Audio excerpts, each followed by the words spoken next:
Sir Lewis Carl Davidson Hamilton என்ன பண்ணாப்புல, இன்னைக்கு மரண காட்டி, வீல் டு வீல் ரேசிங்னா என்னன்னு காட்டி, டயர் மேனேஜ்மெண்ட்னா என்னன்னு காட்டி, எப்படி வளைவு சுழிவோட ஓட்டணும்னு தலைவன் இன்னைக்கு ஒரு மாஸ்டர் கிளாஸை போட்டுட்டான். நம்ம ஆளு வயசாகி போச்சு, இன்னையெல்லாம் நல்லாலாம் ஓட்ட மாட்டார் பஸ்ஸு அப்படின்னு பல பேர் சொல்லிட்டு இருந்தாங்க. தலைவன் எல்லாத்துக்கும் வாழைப்பழத்தை எடுத்து சொருகி, சும்மா என்ன ஓட்டு என்ன காட்டு. ஸோ தலைவனுக்கு கங்க்ராச்சுலேஷன்ஸ். மென்மேலும் இந்த மாதிரி பல சம்பவங்களை பண்ணட்டும். சும்மா முரட்டுத்தனமான வீல் டு வீல் ரேசிங்கை காட்டட்டும்.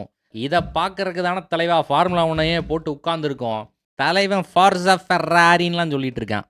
ஆக மொத்தம் தலைவன் என்ன சொல்கிறாப்புலன்னா, இங்கே பாருங்கடா, சந்தோஷம், மிக்க மகிழ்ச்சி. மேரினெல்லோவில் போய் இன்னும் நம்ம காரை பல விதமாக டெவலப் பண்ண வேண்டியது இருக்குது. ஏன்னா மெர்சிடிஸு முன்னாடி 30 செகண்டுக்கு மேலே இருக்கிறானுங்க.